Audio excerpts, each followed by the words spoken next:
Meyer brand grills up the value you expect with quality you can taste in every bite. Try our new quarter-pound beef franks, cradled in our own hot dog buns and topped with tangy, no-sugar-added ketchup or easy-squeeze whipped salad dressing. Top your burger with our convenient burger-shaped Colby cheese slices. And don't forget the sides, like party-size Ripple potato chips, perfect for scooping, and our own special recipe cool and creamy macaroni salad. Stop into Meyer and discover big taste and bigger savings on Meyer brand.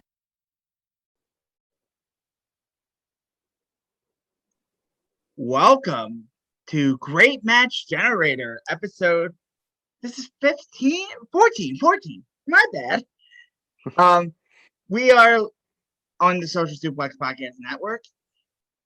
Go to socialsuplex.com for all your great podcasts, such as Keeping It Strong Style, One Nation Radio, and other great podcasts as well. And we're here to review a few matches for you today. As we do on this podcast. Yep. It's been a tumultuous few weeks. Matt, you just got done grading a lot of papers and stuff like that. Yeah. Finished the semester up, and it's now I'm just doing a lot of housework. It's just been a busy time, and everything's opening back up a little bit as well. So there's a little more socializing going on, which is always a good thing. Yeah. So yeah, I just got back actually from socializing with friends at a park. Nice. So I rushed back here to record the podcast, and I was like, oh yeah, we have some great matches to do. Awesome. I thought this grouping was great. Honestly, very similar matches. Really strong group of matches, top to bottom. We'll obviously get into the details in just a second. Shinobu Kandori versus Bull Nakano from 7/14/94, the chain match. Then we have El versus Pirata Morgan, Hair versus Hair, Caballero versus Caballera, as they call it in Mexico, EMLL 9/23/88. Then we have Guerrero Maya Jr. versus Bearders, CMLL 10/6/2013, and then Bob Backlund versus Pat Patterson, WWF 7/30/79. Let's start with Bob Backlund versus Pat Patterson. Backlund was over. Mm-hmm. This is the only match that I had actually not seen before this watching. Before watching for this podcast, rather, and I loved it. I sort of have weird feelings about Bob Backlund. I always love what Bob Backlund puts into a match, and I always kind of like him as an entity and as a character, but I sometimes don't like the match as much. Backlund doesn't quite give as much often as I would want because he's such a plucky, fiery baby face. I always want to see him do a little bit more on the comeback rather than just kind of gobbling guys up, which he can do sometimes. But here we get a really good back and forth. I mean, he starts by controlling the match. He's dominant early on, but that gives us sort of proper narrative grounding for Patterson to be the cheating, conniving heel and beg away when he needs to, but also take advantage when he can. And I think that gives a really, really great dynamic to this match. They just tell a great story in it. Could we say this is the defining Patterson match or the Slaughter match? I think the Slaughter match is better myself. I mean, this is a really, really good Patterson match, but I still prefer the Slaughter match by some distance. Yeah, I prefer the Slaughter match too. But this is very good performance by Patterson. I really like the heel tendencies that Patterson brings to this match, even more than the Slaughter match. But the Slaughter match is just a brawl amongst brawls in history of wrestling. Well, Patterson's a face in the Slaughter match. He's the kind of fiery baby face in that match. So this is maybe the best heel Patterson performance I've seen. Although admittedly, I'm not like a super well-versed Patterson fan. I've always liked what I've seen from his prime, but there are many gems that I'm probably missing. I would say just sort of quickly to highlight a few things I really, really loved about this. There's this really wonderful spot where I believe Patterson's on the outside and Backlund like drapes his arm over the rope and like falls down with it, and Patterson sells it like he was It. shot Yeah, in the that was armpit. one I was going to point out too, because I love that. Yeah, such an awesome selling for the cheap seats moment, which is this entire match. This entire match is made to be watched from like the balcony. I also really, really love the punch exchange when Patterson gets back in the ring from that, and he's kind of bloodied from the work on the outside. And I thought that was a moment. I talk about moments that elevate matches a lot. I think that moment really elevated this match and brought it to where it is for me. You get sort of a squirrely finish in this, but it's fine. It doesn't feel cheap. It feels thought out in terms of what it gives everybody in the match, and at least watching it in a vacuum, I thought it worked really, really well. The one kind of weird complaint I had about this match is that they kept going to the near right corner over and over again. Like that's weird. Like Backlund, yeah, like Backlund would keep like sort of having him outside and then like fighting him off in that corner, and it wasn't like a bad spot. It just seemed like they did it 3 times, I think, in the match, and I don't know. It just the repetition of this kind of very strange area of the ring. And maybe not even complaint is the right word. It just struck me as weird. I guess it didn't necessarily hurt the match for me much, but yeah, just kind of a strange little observation. But they had a great match and really great dynamic. You see why they're both legends and why they were both kind of top of the card at the time in the late 70s.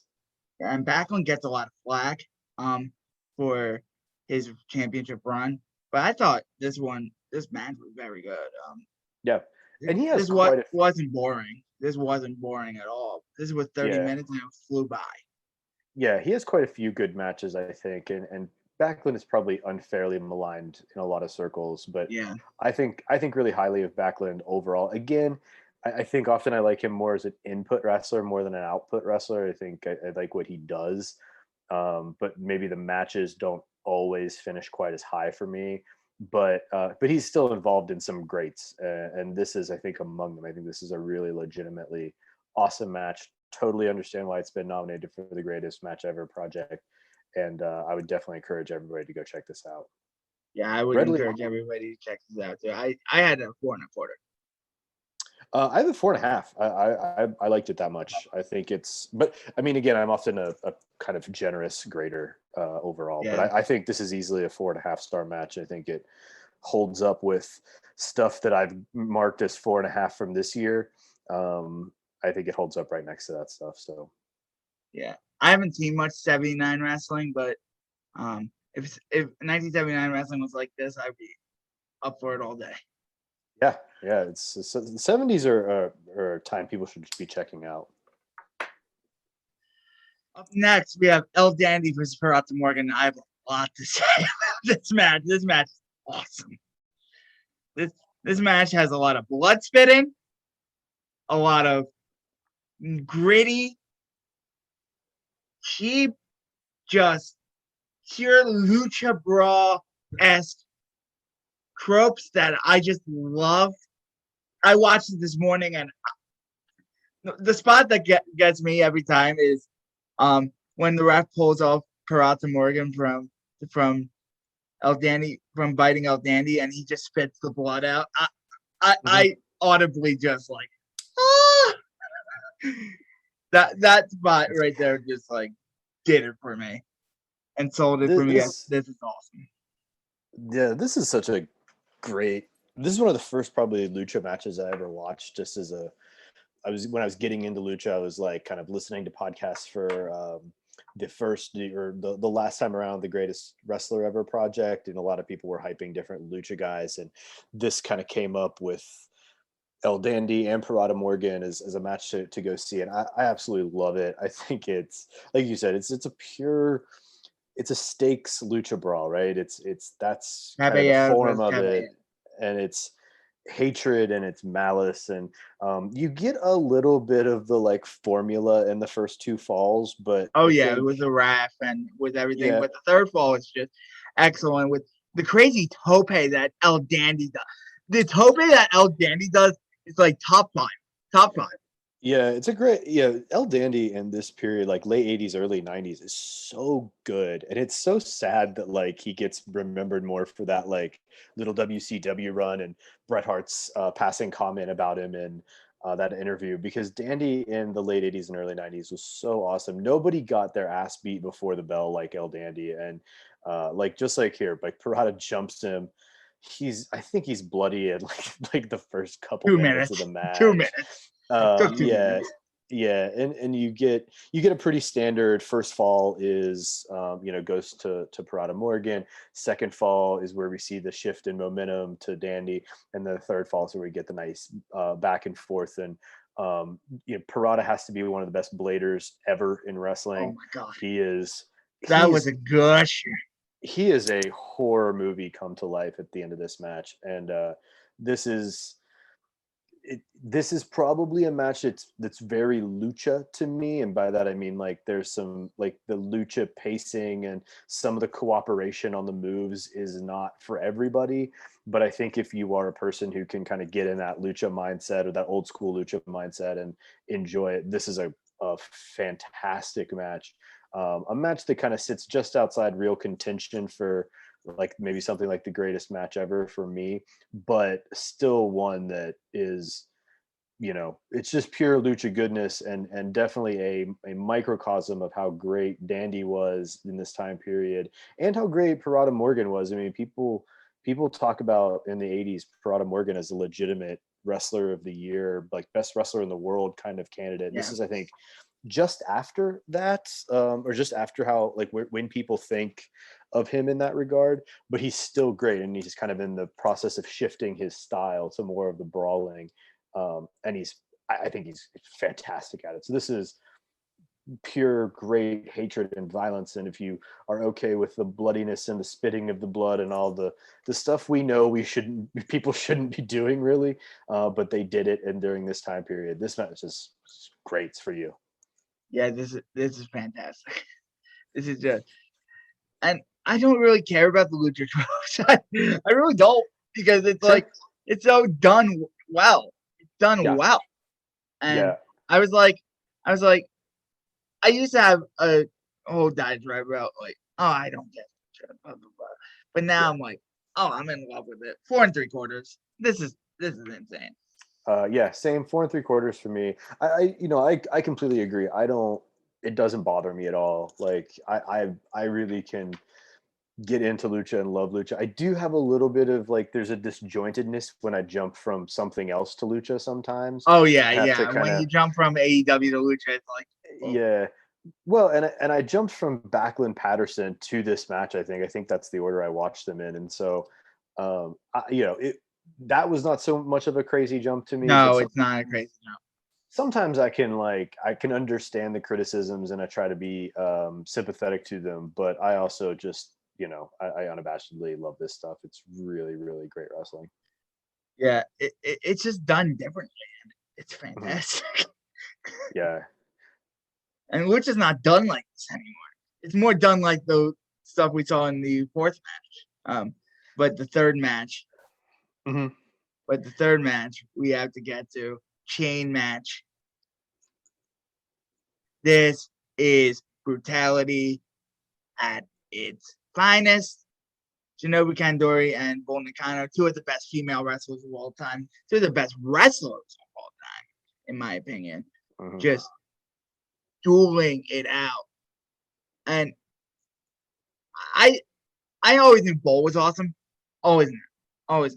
But Kandori, just another level in this match.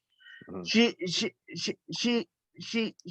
just fuels this ass kicking mentality, and I just this match made me fall in love with it. Yeah, I'm really glad that people are kind of coming around on Kandori a little bit more in the last maybe year or so, and I've been so I'll put it this way: when I recently like sort of did a big Kandori spiel of the greatest wrestler ever, because she's one of my top 10 wrestlers of all time. I think she belongs in that conversation. I think she's far too often forgotten, in amongst the other great Joshi wrestlers, and that's not taking anything away from someone like Bull or Aja, Devil, Hokuto. Like all these people definitely belong in that. But for me, from the very first time I started watching Joshi, Kandori stood out. I just thought she was different. She was just great and everything she did. And even when the match wasn't an all-timer like this match is to me, Kandori always stood out, and she always elevated a match beyond what it would have been without her. So I love Kandori, and I imagine the kind of general love will ebb and flow a little bit for a while, but I'm glad that there's kind of a spike in the Kandori, in the respect that people are putting on Kandori's name as of late. So this match, I think you're right. Maybe one of the better examples of like a match that can really sell people on Kandori and show people, sort of highlight what she's good at and her strengths, and that's violence. I mean, she's just really good at doling it out. And to me, you've got people like Bull. Kandori and Aja never had a one-on-one match that I'm aware of, but they're in a tag match against one another. But Bull is much bigger than Kandori, right? She's bigger. She's the bruiser. And I don't think there's ever a time in this match where you think Kandori is at a disadvantage because of that. Like, she just is so mean and gritty and technical at the same time. And she brings that in a chain match because there's this giant, like probably 20-foot chain tying them together, and they are using it constantly in this. So, oh yeah, the it's chain is used constantly, mhm. and I love it because it's a chain match. Use the damn thing. Mhm. Well, the other thing is they it's not like they set up these contrived spots, and this is something I think we get trained by maybe a little bit more modern wrestling. We see a gimmick match, and so many of the spots are kind of contrived around that gimmick, right? The Right. too much This setup. wasn't contrived. This was just Yeah, brutality. this is just an organic, like, here, we're in a fight. What would we do in a fight if there was a chain between the two of us? And that's kind of the entirety of the match. This match, I think, is another one that is really elevated by great visuals. There are a lot of moments in this match that you could just sort of like freeze in time, and you could like tell a large story through that image, through someone's bloody face while they're selling, someone in a stranglehold, like just a lot of, like, the camera work was great. I think that it really benefited, and 90s Joshi is actually really good at that a lot of the time. So particularly All Japan Women. So that match, it benefits from that. It's a brawl. It's immersive. I think, yeah, I kind of was kind of thinking, like, what do I want to say about this match? I just love it. Like, I don't really have a great, like, reason. It's just a great match. And I think, to Yeah, I me, didn't have much to say. It was just, yeah, to me, this is great. This is yeah, phenomenal.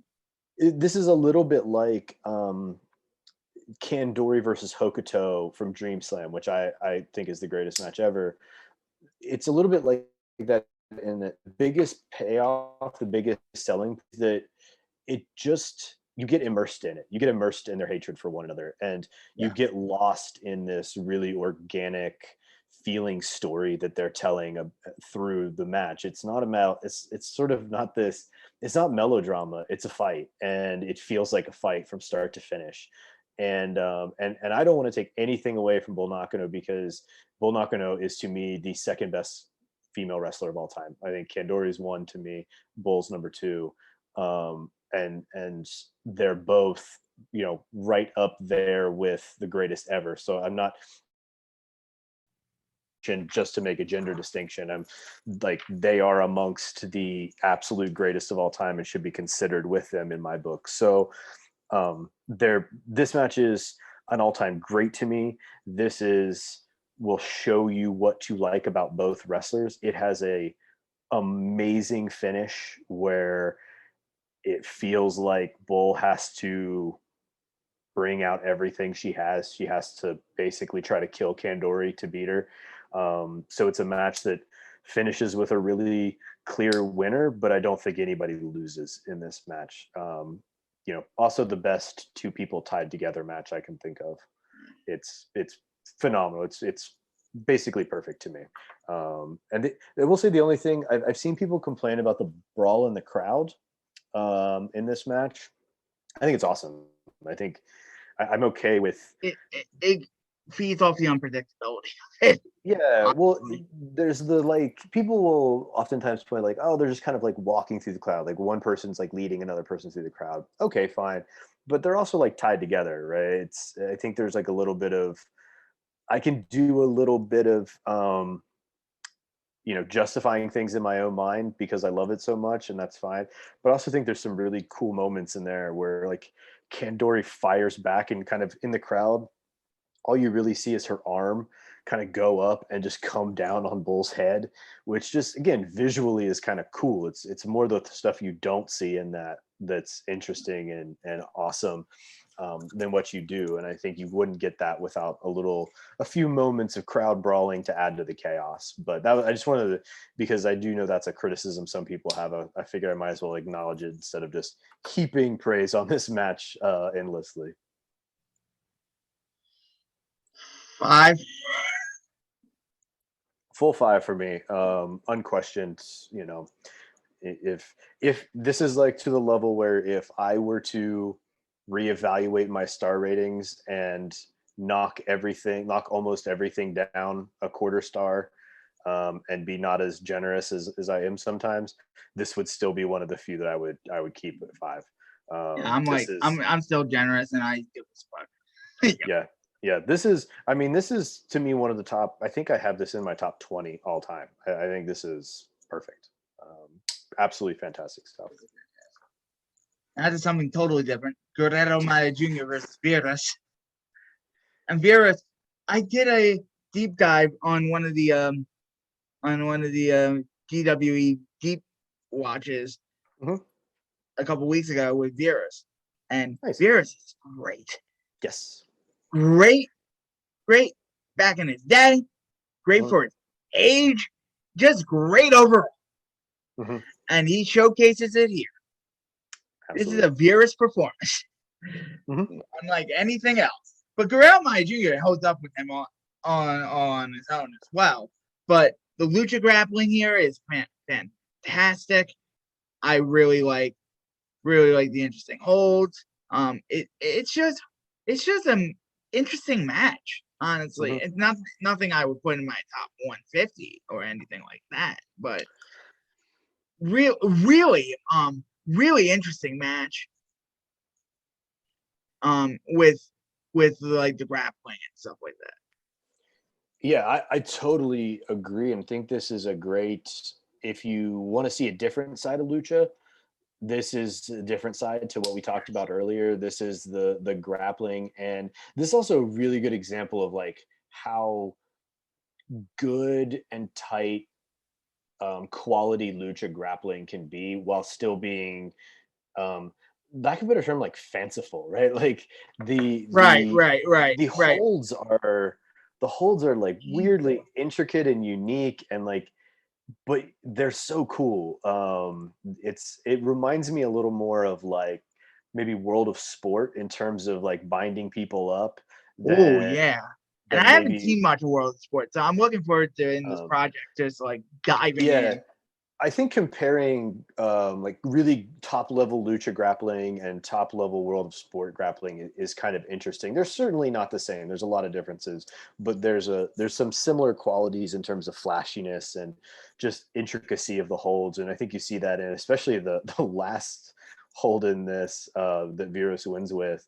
But Vieras is such an incredible technical wrestler. He is like so many elder statesmen in lucha. You look at him and he's clearly in good shape for his age, but you don't think he's going to be able to do what he ends up doing in the match. He's so flexible, so agile, and so strong. And he is a really, really great wrestler. And I think to your point, Guerrero Maya Jr. is no slouch in this. He holds up quite well and keeps up with him. I think all the submissions are really tight and also sort of have teeth to them, which I really like about this. I had seen this years and years ago, and I kind of came away with a better impression of it this time around. I liked it more.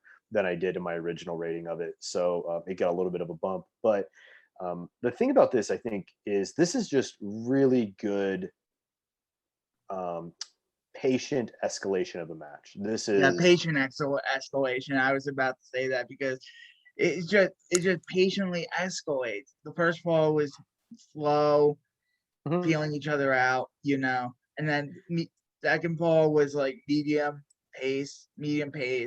Guerrero Jr. wins it, and then third fall they go a little more balls to the wall, and it's fantastic.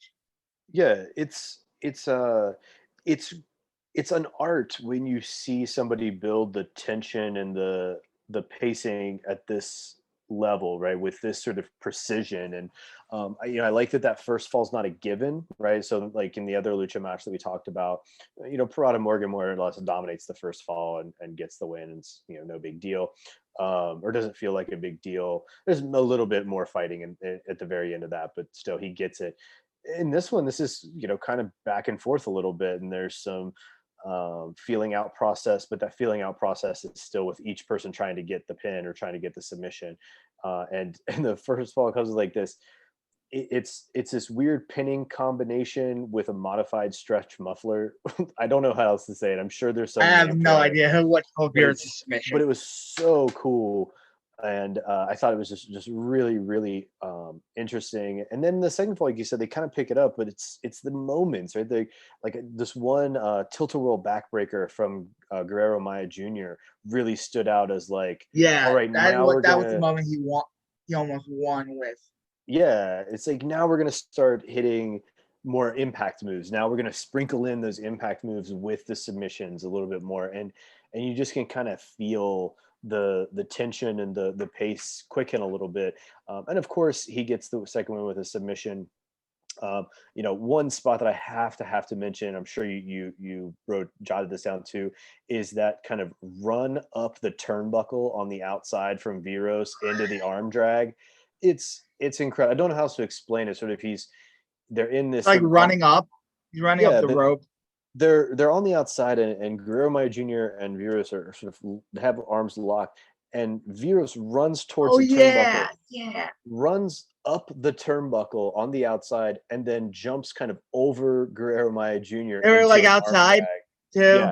Yeah. I remember that spot. That spot was insane. Just and so fluid, like just such fluidity to what they're doing, but not.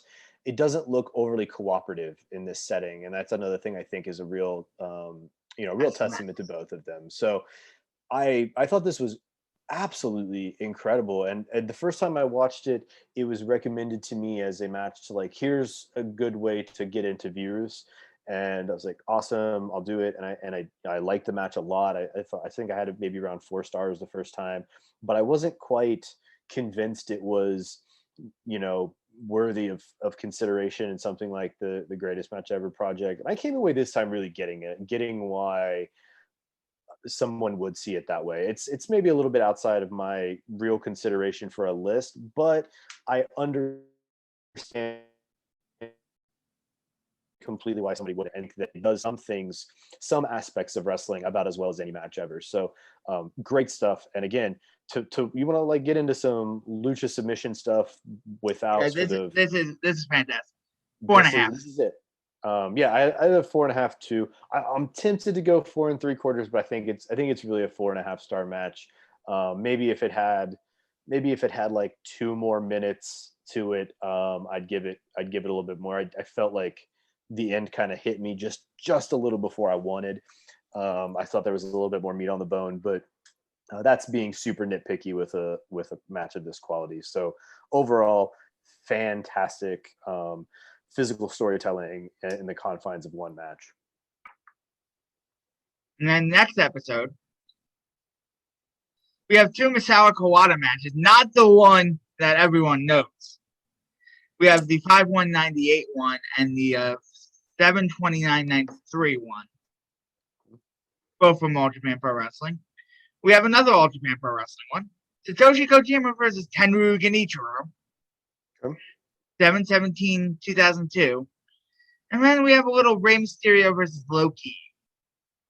JAPW 11/14/2015. That should be a good episode. Yeah. A lot of All Japan, and then switch it up to modern Rey Mysterio versus Loki, which I just saw that match maybe a year ago for the first time. So it'll be nice to take another look at that. It's really fun. Plug chug. Yeah. So as always, Twitter at MarkOutMountain for me. And then the greatest match ever project is over at GWE. Let me make sure I'm getting this right. GWEprojects.freeforums.net. So you can think of it as greatest wrestling ever projects at freeforums.net. And yeah, that's my stuff, man. DJ D Kooks on Twitter, DJ D Kookie 43 on Instagram. That's where you can find me. And you can find us on the Social Suplex Podcast Network, socialsuplex.com, at Social Suplex on Twitter. Thank you. Awesome, man. Good to talk to you again.